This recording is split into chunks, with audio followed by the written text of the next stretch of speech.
नमस्कार, हमारा उत्तर प्रदेश देख रहे हैं आप और मैं हूं आपके साथ गौरव राजेंद्र। बुलेटिन की शुरुआत करते हैं। गौतम बुद्ध नगर की पुलिस कमिश्नर लक्ष्मी सिंह के निर्देशानुसार डीसीपी महिला सुरक्षा सुनिश्चित के पर्यवेक्षण में एसीपी महिला सुरक्षा सौम्या सिंह ने मिशन शक्ति 5.0 के अंतर्गत सेक्टर 47 स्थित ग्रीन वैली स्कूल में जाकर छात्रों को जागरूक किया। मंगलवार को स्कूल में कार्यक्रम का आयोजन किया गया जिसमें आत्म सुरक्षा और साइबर सुरक्षा के बारे में जागरूक किया गया। वहां मौजूद छात्रों को समझाया गया कि किसी भी अपराध को चुपचाप नहीं सहना चाहिए बल्कि इसके खिलाफ आवाज उठाकर पुलिस से सहायता लेनी चाहिए। अगर उन्हें कभी भी पुलिस सहायता की जरूरत पड़ती है तो उन्हें अपनी समस्या को संबंधित महिला पुलिस अधिकारी के साथ साझा करनी चाहिए जिससे उनकी तुरंत मदद की जा सके। उनके द्वारा साइबर फ्रॉड से बचाव के तरीकों के बारे में भी जानकारी दी गई।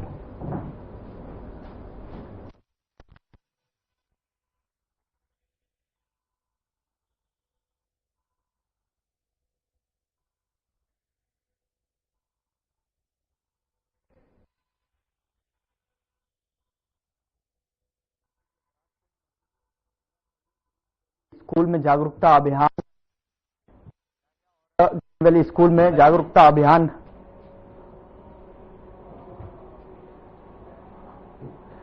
छात्रों को पुलिस ने जागरूक किया।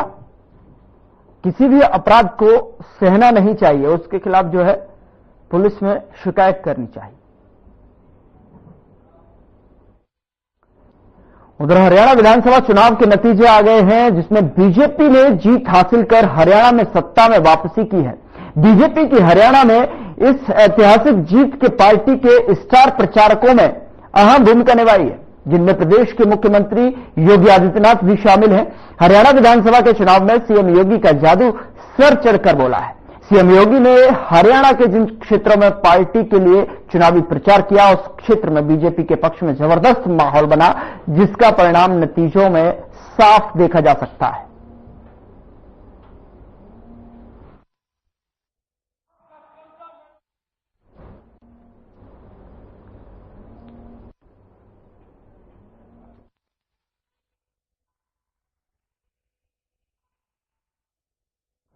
खबर का करते हैं। हरियाणा में बीजेपी की जीत के बाद दिल्ली स्थित बीजेपी मुख्यालय में पीएम मोदी पहुंचे और कार्यक्रम में शामिल हुए। साथ ही कार्यकर्ताओं को जीत की बधाई दी। भारत माता की, भारत माता की, भारत माता की।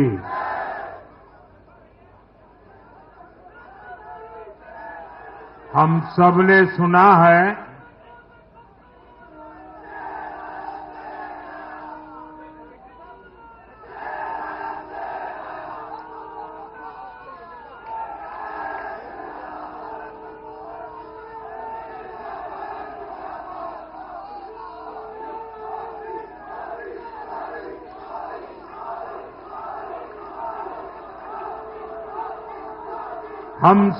सुना है जहां दूध दही का खाना वैसा है अपना हरियाणा।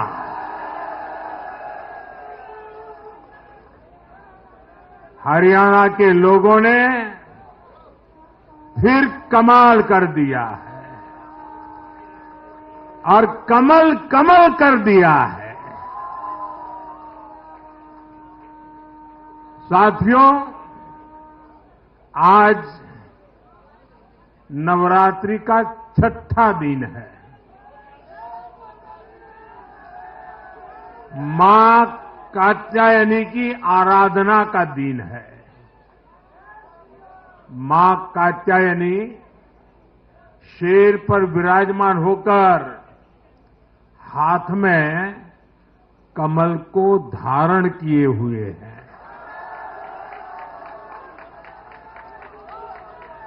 हम सभी को आशीर्वाद दे रही है। ऐसे पावन दिन हरियाणा में तीसरी बार लगातार कमल खिला है।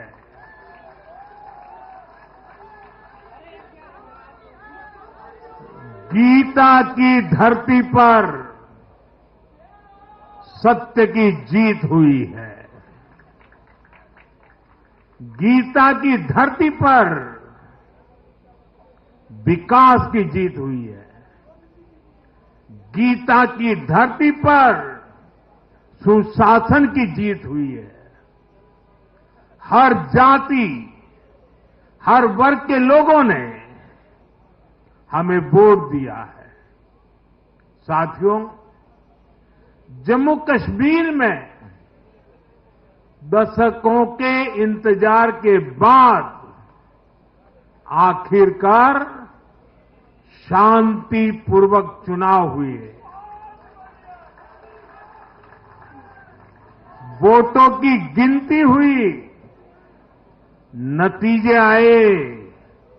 ये भारत के संविधान की जीत है, भारत के लोकतंत्र की जीत है। जम्मू कश्मीर के लोगों ने नेशनल कॉन्फ्रेंस और उनके गठबंधन को ज्यादा सीटें दी है। मैं उन्हें भी शुभकामनाएं देता हूं। वोट प्रतिशत के हिसाब से देखें तो जम्मू कश्मीर में जितनी भी पार्टियां चुनाव लड़ रही थी, उसमें वोट शेयर के हिसाब से भाजपा सबसे बड़ी पार्टी बनकर के उभरी है।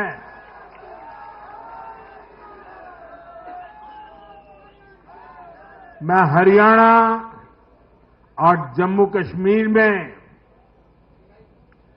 जीत हासिल करने वाले सभी उम्मीदवारों को भी बहुत बहुत बधाई देता हूं।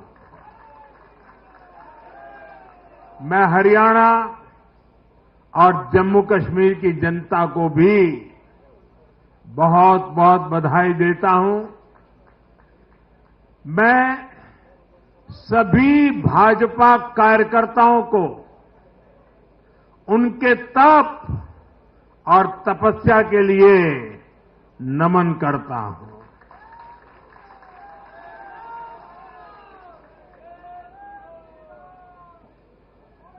हरियाणा की ये जीत कार्यकर्ताओं के अथाग परिश्रम का परिणाम है। हरियाणा की ये जीत नड्डा जी और हरियाणा की टीम के प्रयासों की जीत है। हरियाणा की ये जीत अतिशय नम्र विनम्र ऐसे हमारे मुख्यमंत्री जी के कर्तव्यों की भी जीत है। साथियों, आज हरियाणा में झूठ की गुट्टी पर विकास की गारंटी भारी पड़ी है। हरियाणा की जनता ने नया इतिहास रच दिया है। शायद आप लोगों को पूरी जानकारी नहीं होगी, हरियाणा का गठन 1966 में हुआ था। इतने वर्षों में बड़े बड़े दिग्गजों ने इस राज्य का नेतृत्व किया।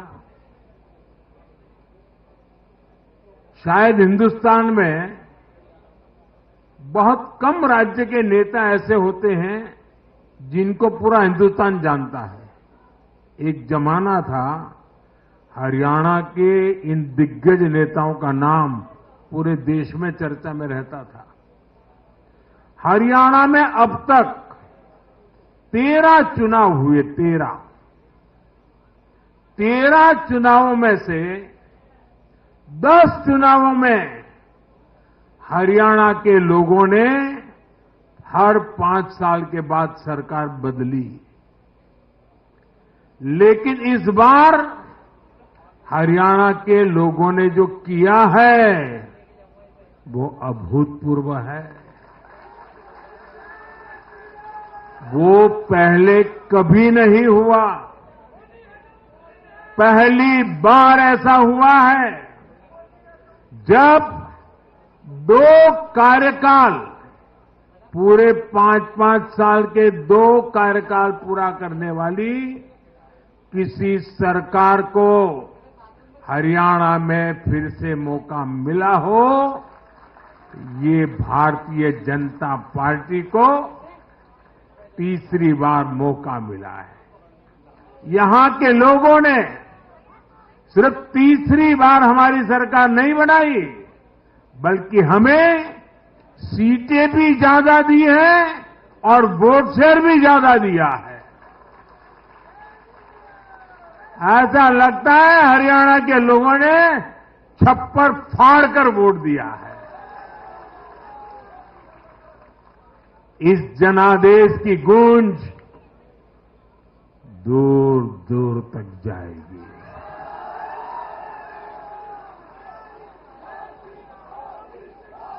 साथियों, भाजपा दुनिया का सिर्फ सबसे बड़ा दल ही नहीं है, भाजपा सबसे ज्यादा दिलों में भी बसी हुई है। हरियाणा में जनता ने विकास के मुद्दे पर भाजपा की हैट्रिक लगाई। भाजपा ने कांग्रेस के कुशासन से मुक्ति दिलाई, इसलिए गुजरात और मध्य प्रदेश की जनता 2 दशक से भी ज्यादा समय से वहां अपना आशीर्वाद बनाए हुए है। अरुणाचल प्रदेश और गोवा में तीसरी बार भाजपा ने सरकार बनाई है। यूपी और बिहार में कानून का राज स्थापित करने वाली भाजपा एनडीए की सरकार को लोग बार बार मौका दे रहे हैं। असम, त्रिपुरा और उत्तराखंड में लगातार 2 टर्म से भाजपा की सरकार है। जहां जहां भाजपा सरकार बनाती है, वहां की जनता लंबे समय तक भाजपा को समर्थन देती है। और दूसरी तरफ कांग्रेस की हालत कैसी है? पिछली बार कब कांग्रेस की किसी सरकार की वापसी हुई है? यानी जो सरकार में थे, कितने साल पहले वो दोबारा आए थे? करीब 13 साल पहले 2011 में असम में उनकी सरकार लौटी थी, बाकी एक भी नहीं लौटी। उसके बाद भी जितने चुनाव हुए, लोगों ने कहीं भी कांग्रेस को सेकंड टर्म नहीं दिया है। आपको जानकर के हैरानी हो जाएगी दोस्तों, देश में कितने ही राज्य हैं जहां कांग्रेस कभी 60 साल पहले वहां थी, कहीं पर 50 साल पहले थी, कहीं पर 40 साल पहले थी। 50-60 साल से वो सत्ता में आई ही नहीं है। एक बार लोगों ने निकाल दिया, कांग्रेस को घुसने नहीं दिया है। देश के ज्यादातर राज्य के लोगों ने कांग्रेस के लिए नो एंट्री का बोर्ड लगा दिया है। पहले कांग्रेस सोचती थी कि वो चाहे काम करे या न करे, लोग तो उसको वोट देंगे ही।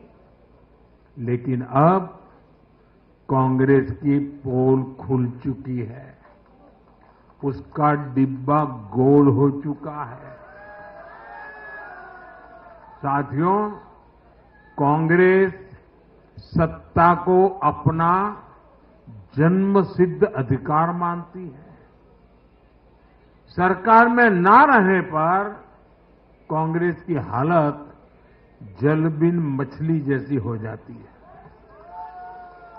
इसलिए वो सरकार में आने के बाद देश को, समाज को भी दांव पर लगाने से नहीं हिचकती। आज पूरा देश देख रहा है कि कैसे कांग्रेस हमारे समाज में जाति का जहर फैलाने पर उतर आई है। जो लोग चांदी नहीं, सोने का चम्मच मुंह में लेकर पैदा हुए, जो लोग पीढ़ी दर पीढ़ी 5 स्टार लाइफ जीते आ रहे हैं, वो गरीब को जाति के नाम पर लड़वाना चाहते हैं। हमारे दलित, पिछड़े, आदिवासी समाज को भूलना नहीं है। ये कांग्रेस है जिसने दलितों, पिछड़ों पर सबसे ज्यादा अत्याचार किया है। ये कांग्रेस है जिसने उन्हें इतने दशकों तक रोटी, पानी, मकान से वंचित रखा। ये वो लोग हैं जो 100 साल बाद भी सत्ता मिलने पर कभी किसी दलित, पिछड़े, आदिवासी को प्रधानमंत्री नहीं बनने देंगे। सच्चाई ये है कि कांग्रेस का परिवार दलितों, पिछड़ों, आदिवासियों, इनसे नफरत करता है, उनसे चिढ़ता है। इसलिए आज जब दलित, पिछड़े, आदिवासी शीर्ष स्थान पर जा रहे हैं तो इनके पेट में चूहे दौड़ने लग जाते हैं।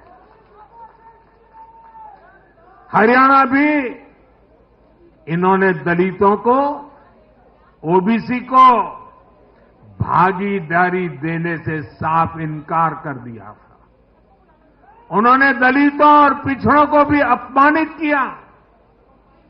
कांग्रेस के शाही परिवार ने तो डंके की चोट पर कहा कि वो आरक्षण खत्म कर देंगे। दलित और पिछड़ों का आरक्षण छीनकर कांग्रेस अपने वोट बैंक में देना चाहती थी। बुलेटिन में मेरे साथ इतना ही, पर अब वक्त हो चला है डॉक्टर राकेश गुप्ता के साथ हमारे खास कार्यक्रम प्लस माइनस का। नमस्कार दोस्तों,